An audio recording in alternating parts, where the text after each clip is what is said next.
coucou, on se retrouve parce que j'ai rangé, comme j'ai racheté dernièrement, vous avez vu, de la littérature asiatique, j'ai rangé, voilà, j'ai rangé, j'ai fait ma petite case Asie.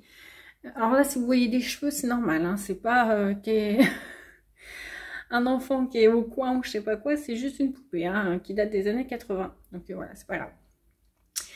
Donc je vous montre ça, voilà, voilà. Donc là, en fait, ça va sur 2 rangées.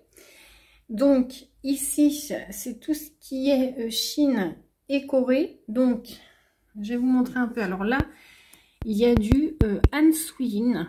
Han Suyin, j'en ai lu qu'un d'elle, ça va jusque là. J'ai lu Fleur de Soleil, qui était une autobiographie.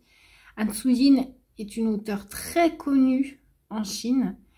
Et c'est une sacrée femme. Elle m'avait beaucoup touchée. Donc, à chaque fois que je vois un de ses romans, je l'achète. Mais bon, enfin, je le prends. Ou je l'achète, c'est en occasion, hein, vous pouvez le voir, les livres. Ce sont des pavés. Et j'en ai pas lu un pour l'instant. Donc, voilà. Donc, ça, c'est du Han Suyin. Celui-ci, je l'ai lu, j'avais adoré. Là, j'en ai parlé il n'y a pas longtemps. Fleur de neige de Lisa Si. J'ai lu, en fait, jusque-là. Voilà. En fait, j'en ai lu 5. Hein. Et alors, il y en a, c'est par auteur. Voilà. Il y a du Yann Lanke. Ici, je les ai mis parce que j'en ai racheté. Voilà, j'ai racheté ceci. Celui-là, je l'ai mis. Un Chant Céleste, j'en ai parlé aussi. Voilà. Tout cela, je les ai pas lus. Voilà. Du Wong Ani. Alors, vous savez que j'en ai acheté. D'ailleurs, ouais, c'est un peu... Il y a 2 grands formats, un petit là. Celui-là, je l'ai lu, La Coquette de Shanghai, il y a 2 ans à peu près. Hein. Et puis là, c'est les... On passe à l'Indien. J'ai 2 romans venant d'Inde. Voilà. Et là, on passe à la Corée. Et la Corée, c'est ce que j'ai plus lu l'année dernière dans Lisons l'Asie. Parce que justement, chez nous, en arrivage, j'avais beaucoup de Coréens. Et donc, c'est tombé comme ça, c'est le hasard. Donc, j'ai lu tout ça. J'ai aussi la généalogie du mal qui est dans mon autre bibliothèque. Parce que ça a été un coup de cœur. Les coups de cœur, je les mets à part. Mais c'était des très bonnes lectures hein, quand même. Ça, j'avais adoré. Hein, ça, je vous le recommande. Prends soin de maman de Shin Kyun-suk. Une ode à la maman en Corée. Hein, et plus généralement. Bonne nuit maman, hein, ça vous connaissez. Ce thriller psychologique. Voilà la Corée. Là, ça se passe en Corée, mais c'est un Français qui l'a écrit. Et puis, il y a en dessous, ici, là, c'est tout le Japon. Voilà. Voilà. Là, il n'y a que du Japon. Alors, j'ai lu, j'en ai eu 3. Ça, je l'ai lu il y a 2 ans à peu près. Callboy, hein, c'est un espèce de escort girl, on va dire, hein, au masculin. La valse sans fin, histoire d'amour destructrice, Rafale d'automne de Soseki. Tout ça, j'ai pas lu. Alors ça, c'est de là à là, c'est de la non-fiction. Il y a la boîte noire, hein, qui est sur le viol au travail, je crois, je sais plus. Voilà. Un essai ou un manifeste féministe. Et puis, là, j'ai tout pas lu, donc là, c'est ma palle. Hein, dernièrement, il y a L'œil du démon que j'ai acheté de Tanizaki. Et il y avait aussi celui-ci que j'avais acheté neuf, noir sur blanc. Ça a l'air énorme, hein, des thrillers assez sombres. Ça, vous l'avez vu dernièrement. J'avais aussi acheté ça, hein, de Higashino. Les miracles du bazar Namiya. Du Murakami. Hein, j'avais lu celui-ci l'année dernière, il me semble. Là, dernièrement, j'avais trouvé ça en boîte à livres, il me semble. Et puis là, ce sont des graphiques. Hein, ça, je l'avais lu Kokoro. J'avais trouvé ça, mais tellement mignon, tellement beau. Un délice. Voilà, chez Bouyel, je vous en ai parlé. Alors, le 3, il est encore dans ma palle avril, hein, pour que je fasse le bilan. Et le Death Note en plaque édition. J'ai que le 1 et le 2 pour le moment. Voilà, voilà, ça m'a amusé. Je voulais vous faire un petit topo parce que je l'avais rangé. De ma bibliothèque asiatique. Donc, il y a Japon, Corée et Chine. Et un peu d'Inde. Donc, voilà. Bonjour tout le monde. Alors, du coup, aujourd'hui, enfin, je vous dis bonjour, mais je viens de vous montrer ma palle asiatique. On est le même jour. Oui, je vous ai pas parlé de ce livre que j'ai terminé, hein, que j'avais en cours, Esther d'Olivier Bruno, science-fiction. Hein. Donc, cette histoire de Loveboat, Loveboat, pas Loveboat, Loveboat c'est la série La Croisière s'amuse. Loveboat. Donc moi, quand j'ai lu Loveboat, je crois que c'était une histoire d'amour entre robots associés dans le monde des humains. Voilà, parce qu'on est avec Anton et Maxine, un couple qui, une nuit, ou je sais pas, ou je sais plus, une nuit en revenant d'un dîner avec leurs amis, découvre dans une poubelle un bot, complètement, donc un robot complètement défiguré, enfin défiguré, lacéré, il a des blessures partout, complètement disloqué. Ça les interpelle. Et la femme, en fait, elle fait, bah, son mari, laisse, on s'occupe pas de ça, laisse. Le mari, il faut savoir que, du coup, les lovebots, les robots amour, là, sont traduits littéralement. En fait, c'est pas du tout ça. Ils sont juste fabriqués par Synthétique, l'entreprise, la grosse entreprise synthétique robot, je sais plus comment elle s'appelle, pour satisfaire les désirs sexuels des hommes de l'humain, voilà, homme ou femme. C'est ça Lovebot, ça n'a rien à voir avec une histoire d'amour. Donc il y avait plein d'histoires de sexe, de scènes. Donc comme je vous dis, donc bah, vous avez compris, une fois dit ça, le mari ça le titille. Et pour une raison ou pour une autre, il va reprendre à l'insu de sa femme le robot dans la poubelle. Il va essayer de la remettre sur pied. Voilà, donc les robots très développés, qui ont presque une âme, mais n'en ont pas, ce sont des robots, mais qui sont très intelligents, arrivent à satisfaire les désirs, arrivent à pas copuler, à avoir des relations sexuelles avec les êtres humains. Donc c'est un mélange, faut le dire, c'est le cas de le dire, très bizarre. Et les scènes sont explicites. Il y a des scènes de sexe, voilà, de mélange entre les humains et les robots. Dont ce robot qui repêche donc Anton s'appelle donc Esther. Donc il y a des robots mâles et femelles, mais là on va s'attarder avec Esther, donc, et qui va un peu foutre le souk dans le couple, mais pas que. Il y a toute une histoire, une intrigue autour de ça. Esther révèle un peu des très mystérieuse. Voilà, un robot très mystérieux. Alors, ça a l'air génial. Alors, déjà, je vais vous dire, le récit, mon appréciation du récit, tient plus sur l'originalité de l'histoire, comme je viens de vous le dire, quand même, c'est pas rien, que sur l'intensité et le plaisir que j'en ai eu. Voilà. Donc, je vais dire que c'est un bon livre, mais l'originalité du truc relève un peu mon appréciation. C'est-à-dire que j'ai été embarquée, ça se lit bien. Voilà, il y a de l'action, il y a des aventures. Cette Esther, je m'en souviendrai toute ma vie. Donc, voilà, déjà, l'impact a été fait. Voilà, c'est très visuel, c'est très cinématographique. Hein, on compare en 4e à Tarantino. C'est vrai que ça dégénère un peu. Voilà, comme je dis, Esther était mystérieuse, donc ça dégénère au fil du truc. Mais c'était pas très intense que ça. J'ai lu ça, mais ça me faisait limite rire. C'était un peu trop léger pour moi. Ça m'a pas assez percuté, ça m'a pas assez, voilà. C'était pas assez intense. Ça aurait été très intense. Là, ça aurait été un coup de cœur parce que l'originalité du truc, franchement, c'est bien. Mais l'intensité tient de quoi? Je pense que c'est tout simplement d'affinité. Hein, c'est personnel. Ça se trouve, vous le lirez. Ce livre, vous trouverez ça génialissime. Ça vous parlerait à fond, quoi. Et voilà. Mais c'est un bon livre. J'ai acheté ça, il est neuf, c'est aux éditions Tripod, il date de 2020. Vous pouvez y aller, hein, je pense qu'il est encore sur le marché. Et ça se lit très bien, et voilà, c'était une bonne histoire, mais il m'a manqué un peu de... Malgré des scènes assez... voilà, l'auteur ne fait pas dans la dentelle. maman, qui a un peu quand même un peu de punch. C'est bizarre. Voilà. Bon, mais c'était une belle histoire. Et en tout cas, je me permets de dire ça parce que c'est vrai qu'au début, pendant ma lecture, je vous l'avais dit, j'étais un peu mitigée, un peu dubitative, voilà. Mais là, une fois fermé le bouquin, je me souviendrai longtemps de cette Esther. Donc ça, j'aime. Quand un livre marque la chose, marque mon esprit quand même. C'est pas de fou, mais voilà, c'était une histoire qui mérite quand même d'être bien appréciée sur son originalité. Et finalement, l'auteur s'en est bien sorti.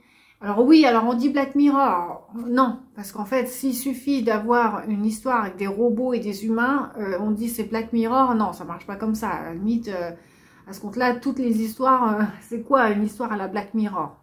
Dites-moi, c'est quoi une histoire à la Black Mirror?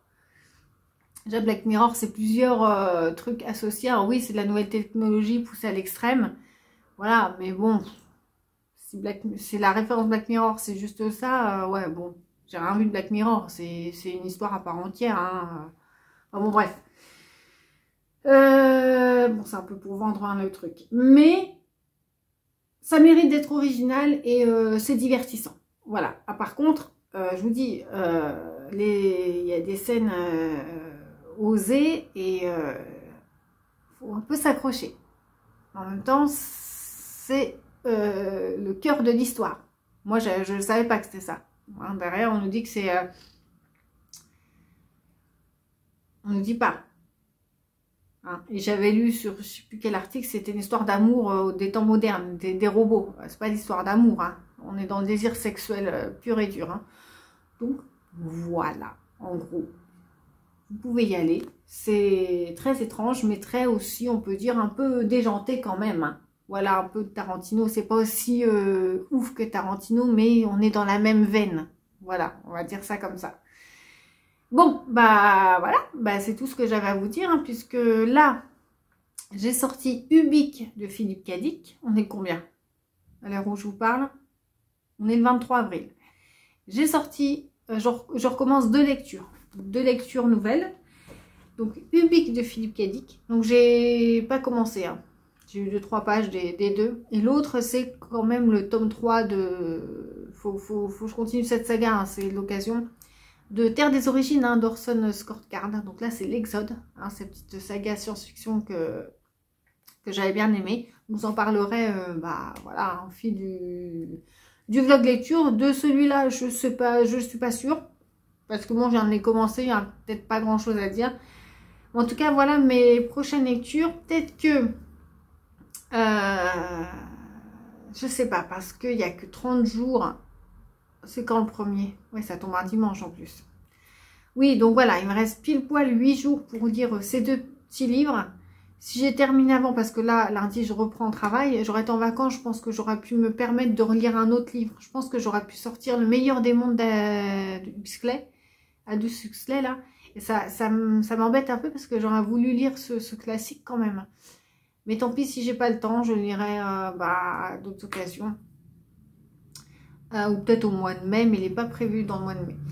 Mais bon, on verra ça. Par contre, en parlant du mois de mai, tant que j'y pense, une palle, je vais faire ma palle de mai. Voilà. Je refais des petits... J'ai envie de refaire des petits challenges. Donc ma palle de mai, voilà, je vais faire ça. Donc c'est le mois de la fantaisie. Pikitty, à l'heure où je vous parle, n'a pas sorti de vidéo de fantaisie, mais déjà, moi j'en ai sorti deux, vous verrez. Que je voudrais dire, et aussi il y a eu les items hein, de mai de Dégomme ta palle hein, sur le groupe Facebook d'Eva hein, qui est sorti, donc voilà, c'est par rapport à ce challenge là. Ma palle de mai, je ne sais pas quand elle sortira, puisque là quand je vous parle, je ne sais pas l'ordre des vidéos dans lesquelles je vais les sortir, donc je ne m'avance pas. Il y a une palle de mai, soit elle va sortir, soit elle est sortie.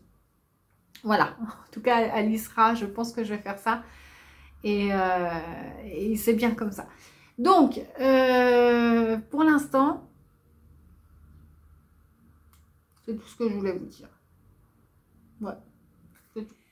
Hello, je viens vous revoir aujourd'hui parce que ça y est, on est le 30 avril. Le challenge de l'ASF se termine ce soir, hein, 23h59. Et j'en suis à ma dernière lecture. Est-ce que je vais la terminer? J'ai lu 180 pages sur 400. Donc c'est l'Exode, un tome 3 de Terre des Origines. J'aurais pas travaillé, je pense que je l'aurais lu. Et je suis dégoûtée parce que je vais vous montrer les livres que j'ai pas réussi à lire dans ma palle SF. Bon, c'était plus une pioche à lire, hein. J'avais trop de livres. Et j'ai trop envie de les lire encore, hein, mais bon. Donc je vous disais, j'aurais pas travaillé cette semaine. Parce que là, j'ai terminé Ubik de Cadic, hein, je vais vous en parler. J'aurais pu terminer ça facile, plus relire un petit livre, je pense, et j'aurais bien voulu lire ce classique, que bah tant pis, hein, il ira au placard le temps que je ressorte.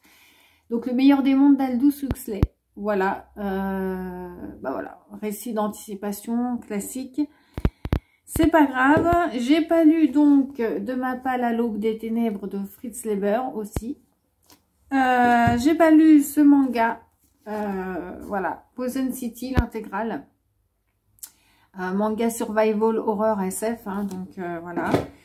Peur blanche de Ken Follett, voilà non plus. Et puis ça, de Wells, la machine à remonter, à explorer le temps, que j'ai pas lu. Voilà le livre que j'ai pas réussi à lire. Bon, c'est pas grave. Bon, c'était sûr, hein, j'allais pas tout lire. Bon. Verdict, je ferai de toute façon un bilan, de toute façon je ferai ma vidéo du bilan du mois, et là, en l'occurrence ma vidéo ça sera sur le bilan du challenge autour de l'ASF. Forcément puisque j'ai fait que ça en avril, mais voilà. Bon, je vous dirai tout ça en temps voulu. Je dirais un peu ce qui s'est passé, etc. Combien de paliers j'ai atteint, on verra ça. Bon, en même temps, vous pouvez le voir sur Instagram, hein, donc il n'y a pas de suspense de ouf non plus. J'ai surtout vous parler donc de Ubik de Philippe K. Dick. Alors je rigole parce que bon, c'est un classique. Alors c'est mon premier Philippe K. Dick, hein, un classique de la SF, Philippe K. Dick. Et je pense que j'en relirai. Quand je dis je pense, c'est voilà, comment dire, un euphémisme. Voilà, j'amoindris le truc. Parce que c'est vraiment ce que j'aime. C'est barré, c'est déjanté. C'est vrai que Philippe K. Dick, j'ai lu sur plusieurs commentaires et même sur internet que ce gars, l'auteur, hein, prenait des substances. Voilà. Là, on est en 69, donc année presque 70. Le roman, voilà, est très psychédélique. C'est ce qui m'a sauté aux yeux, hein. Bon, en même temps, on est dans un roman interdimensionnel, c'est-à-dire que l'auteur va vraiment jouer avec nous, nous malmène entre les différentes dimensions parallèles, machin, présent, passé, futur, monde, voilà, etc. C'est un peu brouillis, des fois j'ai eu du mal à suivre, mais je pense avoir saisi l'idée, j'en ai saisi l'idée principale et j'ai adoré. Déjà, alors l'idée de base de K. Dick est vraiment original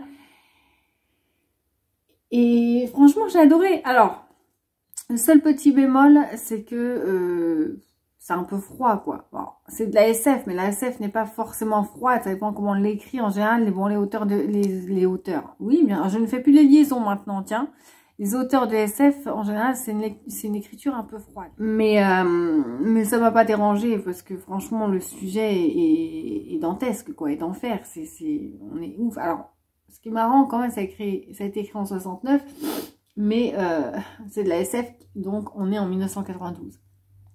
Pour nous, c'est déjà du passé. C'est ça qui est drôle quand on lit les classiques de SF qui se passent finalement avant nous, hein. Mais dans l'univers de 92 de K. Dick, qui s'imagine un monde où les morts peuvent être conservés semi-vivants. Ils sont dans une espèce de... Alors, dessin aussi, pour la couverture.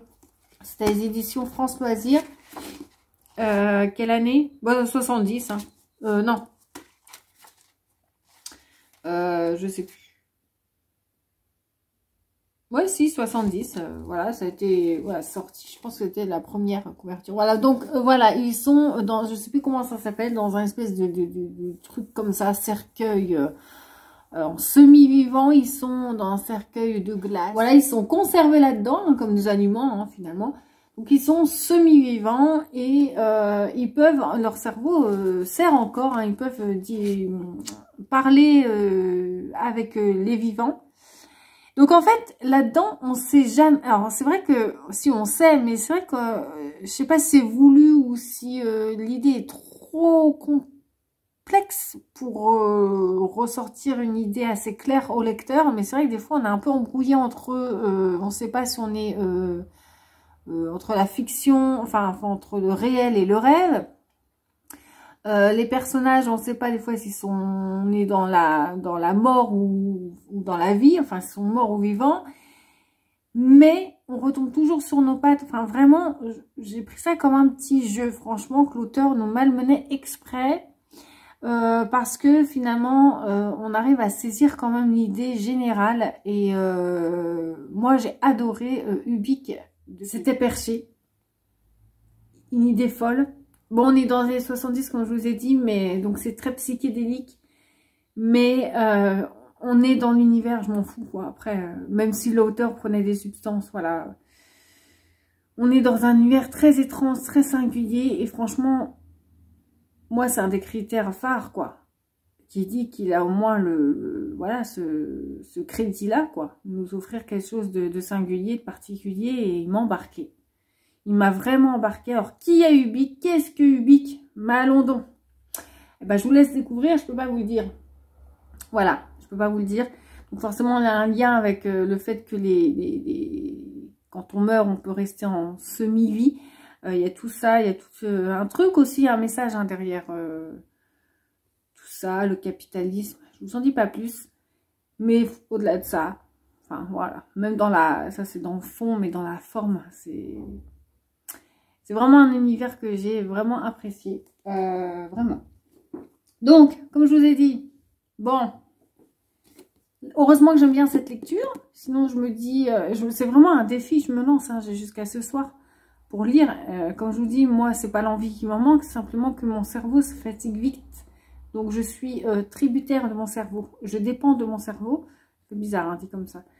Mais si mon cerveau, quand je lis, si j'ai envie de tout... Moi, je pourrais lire tout d'une traite, hein. Mais mon cerveau, s'il me dit non, ben non, parce que si je commence à avoir les paupières lourdes, parce qu'en temps normal, je vais pas, enfin, pour vous dire, en temps normal, je dors pas comme ça. Mais c'est quand je lis, ça me fatigue de lire. C'est-à-dire que, par exemple, si je vais lire, je me dis, je vais lire de 2 heures à 3 heures, là, de l'après-midi, mon cerveau va me dire, au bout d'une demi-heure, en général, c'est comme ça, hein. C'est rare que je lise 1 heure. Au bout d'une demi-heure, stop, j'arrête. Mais si entre 2 heures et 3 heures l'après-midi, je sors ou même je regarde la télévision, j'ai pas envie de dormir. C'est vraiment que quand je lis, je ne peux pas lire vraiment plusieurs heures d'affilée, ça m'énerve. Donc c'est vraiment un challenge que je le termine aujourd'hui. On va dire qu'il me reste 200 pages.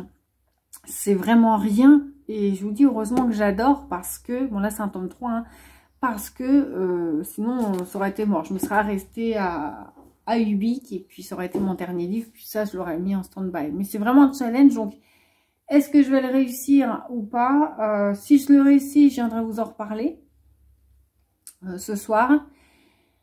Puis bah, si je ne réussis pas, je vous dirai dans un prochain vlog où je verrai, parce que je vois pas d'intérêt de dire j'ai pas fini, puis bah ça. Mais voilà. Bon, voilà pour mes lectures. Donc le bilan sortira à l'heure où je vous parle, ouais, peut-être le week-end prochain, le bilan du mois d'avril, parce que cet après-midi, donc, elle sortira aussi aujourd'hui, hein. Enfin, oui, aujourd'hui, mais vous, elle sera déjà sortie, parce que ce vlog sortira après la vidéo dont je vais vous parler dans 2 secondes, celle qui va être déjà sortie. Cet après-midi, je vais filmer ma palle du mois de mai, qui repose sur le... Alors ça, là, je reprends le challenge, j'ai envie, bon. Qui repose sur le challenge J'ai comme d'Apal, hein, de Eva, Perfect Books. Et puis, le mois de la fantasy, depuis qu'ici, j'ai pu caler les deux.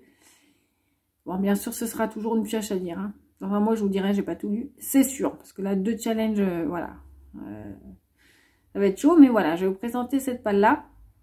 Donc là, à l'heure où je vous parle, elle est déjà sortie. Voilà. Donc, bah voilà, bah c'est tout ce que j'avais à vous dire. Hello, je vous retrouve aujourd'hui parce que bon, bah, j'ai complètement foiré.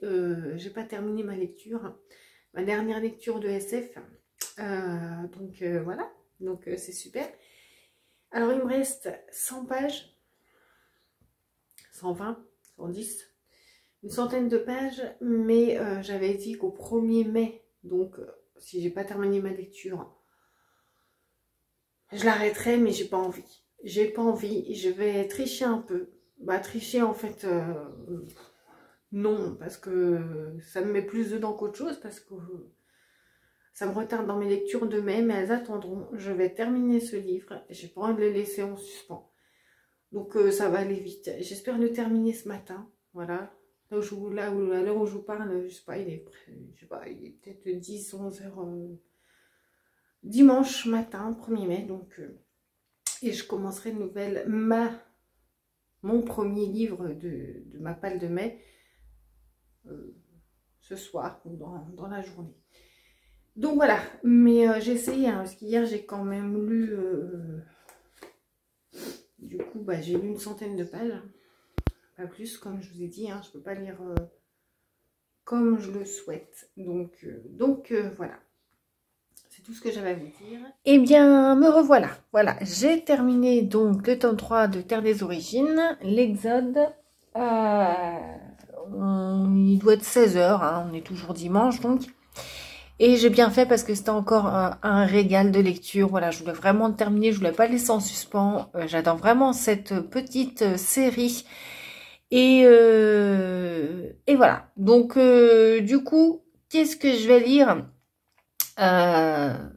pour ma première lecture de mai? Alors cette saga là, je vous en parlerai plus en détail quand elle sera terminée, enfin sans spoiler bien entendu. Là ça sert à rien, mis à part que j'adore. Il me restera 2 tomes, hein, je peux pas en dire trop,